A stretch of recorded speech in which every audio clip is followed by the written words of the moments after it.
अब अपन करेंगे रचना के आधार पर वाक्य के भेद।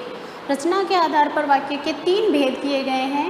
वो तीनों भेद हैं, एक सरल वाक्य होता है, एक संयुक्त वाक्य होता है और एक मिश्र वाक्य होता है। ये तीनों भेद होते हैं रचना के आधार पर किसी भी वाक्य में। तो पहले हम सरल वाक्य को देखते हैं।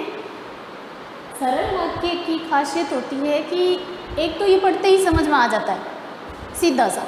दूसरी बात, इसमें एक ही क्रिया होती है और एक ही कर्ता होगा। ये इसका रूल है कि इसमें एक क्रिया और एक कर्ता होगा। जैसे मोहन स्कूल जाता है, तो यहाँ पर कर्ता सिर्फ एक है, कौन? मोहन, और क्रिया भी सिर्फ एक है, जाता है।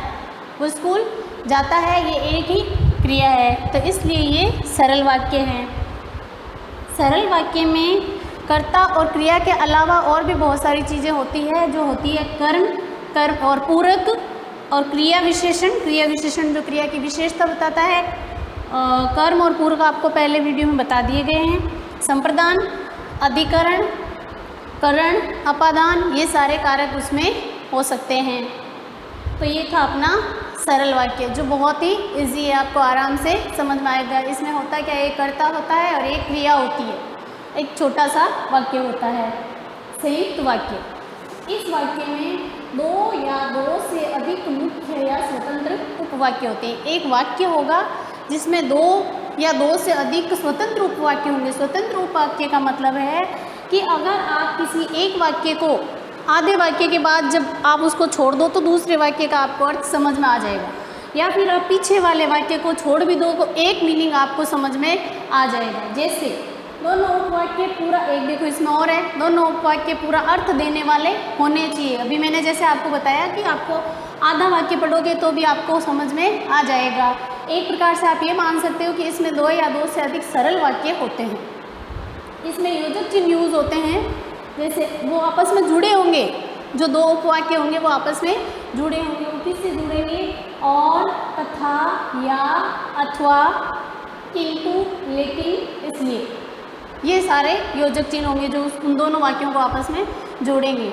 अब मैं आपको इनके कुछ एग्जाम्पल यहाँ पर बताती हूँ। देखो, उदाहरण है, सदा सत्य बोलो परंतु कटु सत्य ना बोलो। जैसा कि अभी हमने कहा है कि इसमें 2 स्वतंत्र उपवाक्य होते हैं। तो देखो, सदा सत्य बोलो, ये एक वाक्य है और आपको समझ में आ गया, आपको मीनिंग पता चल गया कि इसमें हमें ये कहा गया है कि हमें रोज सच बोलना चाहिए, हमें सत्य बोलना चाहिए। और दूसरा, परंतु कटु सत्य ना बोलो। अगर इस योजक चिन्ह को छोड़ के भी आप आगे एक मीनिंग निकलता है कि जो कटु है, जो कठोर है, उस सत्य को नहीं बोलना चाहिए। हम जयपुर घूमने गए और वहाँ 5 दिन रुके, ये एक वाक्य है पूरा कि हम जयपुर घूमने गए और वहाँ पर हम 5 दिन रुके। लेकिन अगर हम इस आधे वाक्य को भी पढ़ते हैं योजक चिन्ह से पहले या बाद में, योजक चिन्ह से पहले पढ़ लिया हमने, हम जयपुर घूमने गए, ये एक मीनिंगफुल वाक्य है, ये एक अर्थपूर्ण वाक्य है। इसमें कहा गया है कि हम जयपुर घूमने गए, हमें एक बात समझ में आ गई कि हम कहाँ जा रहे हैं, जयपुर घूमने जा रहे हैं।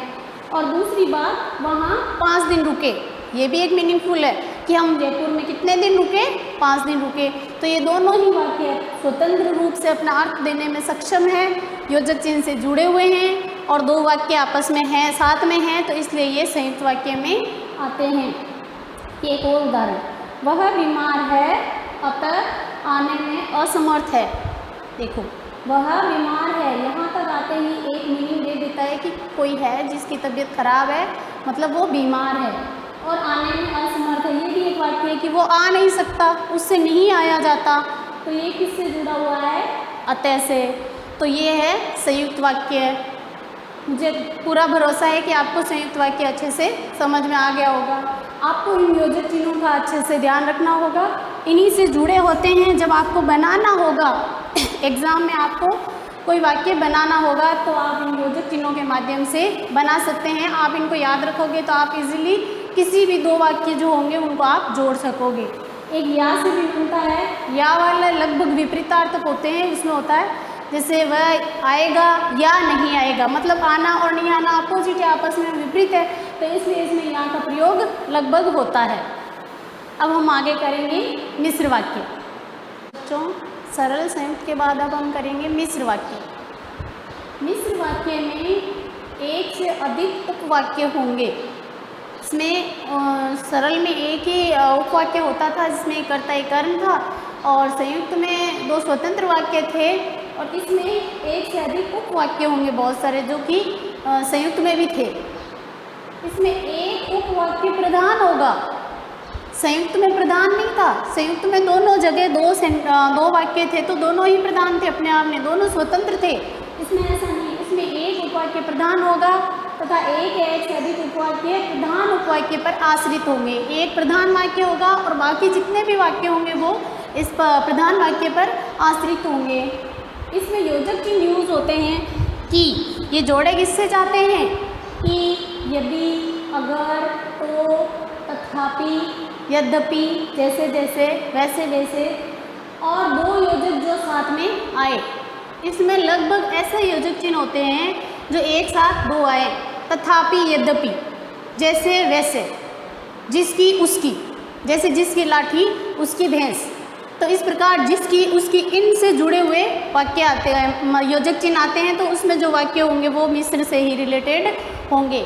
और जब आप चेंज करोगे वाक्य को, तो आपको कैसे चेंज करना है, उसमें आप इन योजक चिन्हों को याद रखोगे कि इनको हम कैसे चेंज कर सकते हैं। जैसे ही आपको योजक चिन्ह यूज़ करने आ गए, आप उनको प्रयोग करना सीख गए, तो आप आराम से उसको बदल सकते हो। उदाहरण, यदि मैं न आया होता तो, देखो अब यहाँ पर यदि और तो ये योजक चिन्ह जुड़े हुए आपस में, तो काम ना बनता। अब देखो, अगर आप इसको संयुक्त की तरह समझना चाहो तो ये कभी संयुक्त करता है नहीं हो सकता। यदि मैं नहीं आया होता, अब यहाँ तक आने के बाद हमें कुछ जानने की इच्छा होती है कि यदि मैं नहीं आया होता तो क्या हो जाता, वो हमें आगे और बताया। अगर इस वाक्य को मैं छिपा देती हूँ पीछे वाले को, तो ये हमें ये कहता है कि हमें और आगे जानना है, और जहाँ जानने की इच्छा बचती है वहाँ पर मिश्र वाक्य होता है हमेशा, तो काम न बनता। अब अगर मैंने तो के बाद इधर वाले को छिपा दिया तो यहाँ पे भी आपको अर्थ पता नहीं चलेगा, तो काम न बनता मतलब कैसा काम नहीं बनता। ऐसे आपको ये जानने के लिए ये सारा वाक्य पढ़ना ज़रूरी होता है। और मिश्र वाक्य का यही रूल होता है कि जब तक आप पूरा सेंटेंस पूरा वाक्य नहीं पढ़ोगे आपको कोई अर्थ पता नहीं चलेगा, लेकिन संयुक्त के लिए ऐसा रूल नहीं था। अब इसमें और देखो, अध्यापक जी ने कहा कि या बताया कि। अब अगर आप यहाँ तक जानते हो और उस वाक्य को मिटा दिया जाए तो आपको जानने की इच्छा है, आप ये जानना चाहते हो अध्यापक जी ने क्या कहा, क्या बताया अध्यापक जी ने कि कल स्कूल की छुट्टी है। तो यहाँ पर ये सारा आप कल स्कूल की छुट्टी अध्यापक जी ने बताया। तो ये जो वाक्य है किससे जुड़ा हुआ है, की से जुड़ा हुआ है, या योजक चिन्ह की लगा हुआ है। यहाँ जो लड़का दीवार के पास बैठा है वह मेरा भाई है। यहाँ पर जो लड़का, जो और वह यहाँ जुड़ा हुआ, देखो ये योजक चिन्ह। अब जो लड़का दीवार के पास बैठा है, फिर हमें जानने की इच्छा होता है कि दीवार के पास बैठे लड़के को क्या हुआ, क्या बताना चाहते हैं। जो वाक्य है वो हमें क्या कहना चाह रहा है, वो कह रहा है वह मेरा भाई है। तो यहाँ पर मेरा भाई प्रधान उपवाक्य है और ये उस पर आश्रित। और यहाँ पर अध्यापक जी जो है ये प्रधान उपवाक्य। अध्यापक जी ने बताया कि यहाँ तक, बेटा आपको यहाँ तक लिखना होता है। जब आपसे कोई प्रधान वाक्य या मिश्र वाक्य से पूछता है कि वो मिश्र वाक्य कौन सा है, प्रधान उपवाक्य कौन सा है, तो आपको योजक चिन्ह को साथ में लेना होता है। क्योंकि एग्जामिनर जब चेक करते हैं तो वो ऐसे ही करते हैं कि आपने योजक चिन्ह लिखा है या नहीं। अगर आपने योजक चिन्ह नहीं किया है तो वो आपके मार्क्स काट लेते हैं। यदि मैं ना आया होता तो, यहाँ तक एक वाक्य है तो काम नहीं बनता। तो ये था अपना मिश्र वाक्य जो आपको इजीली समझ में आया होगा। आप इसको फिर से अच्छे से देखना और ज़्यादा से ज़्यादा एग्जाम्पल उदाहरण करना जिससे आपको और अच्छे से समझ में आए। अब हम मिश्र वाक्य के भेद कर लेते हैं। मिश्र वाक्य भी कई प्रकार का होता है, ये 5 प्रकार का होता है जो हम अभी कर रहे हैं। मिश्र वाक्य के 3 भेद होते हैं, संज्ञा उपवाक्य, विशेषण उपवाक्य और क्रिया विशेषण उपवाक्य। इसमें जो संज्ञा उपवाक्य होता है, जो उपवाक्य प्रधान उपवाक्य की किसी संज्ञा या संज्ञा बंध के बदले प्रयुक्त हो उसे संज्ञा उपवाक्य कहते हैं। ये संज्ञा या संज्ञा बद्ध जो होगा उसके लिए प्रयोग होगा। और इसमें एक आपको याद रखने की बात है, जो संज्ञा उपवाक्य है उससे पहले प्राय की का प्रयोग होता है। मतलब इसमें बहुत ज़्यादा संभावना ये रहती है कि जो संज्ञा उपवाक्य है वो की से शुरू होगा, वही संज्ञा उपवाक्य कहलाएगा। कभी कभी एग्जाम में पूछ लिया जाता है कि इस वाक्य में जो वाक्य है इसमें जो विशेषण उपवाक्य या क्रिया विशेषण या संज्ञा उपवाक्य कौन सा उपवाक्य इसमें होगा आपको छांटना है। तो जो की से शुरू होते हैं वो लगभग प्राय संज्ञा उपवाक्य होते हैं।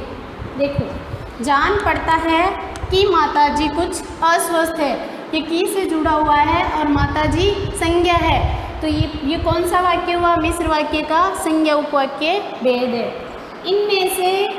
इनसे ये ना पूछिए कि ये कौन है, ये कौन है, ये कोई व्यक्ति है, तो ये संज्ञा वाक्य हुआ। इनसे ये ना पूछिए कि ये कौन है, ये भी की से ही जुड़ा हुआ है, लेकिन कभी कभी ये की नहीं भी आता है और प्राय आता है, अधिकतर ये की से ही जुड़े होते हैं। तो ये था संज्ञा उपवाक्य। अब हम करते हैं विशेषण उपवाक्य। जो उपवाक्य प्रधान उपवाक्य के संज्ञा या सर्वनाम की विशेषता बताता है विशेषण उपवाक्य कहलाता है। जो हमें पता है विशेषण क्या होता है, जो संज्ञा और सर्वनाम की विशेषता बताता है, और जो वाक्य उपवाक्य होगा वो किसी संज्ञा या सर्वनाम की विशेषता बताएगा, वो विशेषण उपवाक्य कहलाएगा। इसमें योजक चिन्ह जो होते हैं वो जो, जिसकी, जिसे, जिसको, इनसे शुरू होने वाले, और कभी इनसे शुरू होंगे तो कभी ये पीछे लगेगा, लेकिन ये जो, जिसको, जिसकी, ये इनके साथ ही आएंगे। योजक चिन्ह आपको वाक्य बनाने में हेल्प करते हैं, मैंने पहले भी कहा है, इनको आप अच्छे से याद रखना कि इनसे ही जुड़े हुए हैं और इनसे जोड़कर आप नए वाक्य बनाने की भी कोशिश करना। उदाहरण, जो पैसे मुझे मिले वे खर्च हो गए। इसमें जो पैसे मुझे मिले वे खर्च हो गए, ये जो से शुरू हुआ है, तो जो पैसे मुझे मिले वे खर्च हो गए। लेकिन इनको ऐसे भी लिखा जा सकता है, वे पैसे खर्च हो गए जो मुझे मिले, यहाँ पर जो पीछे आया है और यहाँ पर जो पहले आया है, तो ये आप इसको देख सकते हो, लेकिन इनका प्रयोग जरूर हुआ है। वे और जो और वे, ये दो योजक चिन्हों से जुड़े हुए हैं। आपका वह पेन कहाँ है जो कल लाए थे। इस उदाहरण में भी देखिए आप, ये जो है पीछे आया हुआ है, लेकिन वह पेन, वह और जो आपस में जुड़ा हुआ है। वह पेन, ये पेन है जो मुख्य है, जो कल लाए थे ये उसकी विशेषता बता रहा है। तो इस प्रकार विशेषण उपवाक्य भी आपका पूरा हुआ। अब हमारे बचता है क्रिया विशेषण उपवाक्य।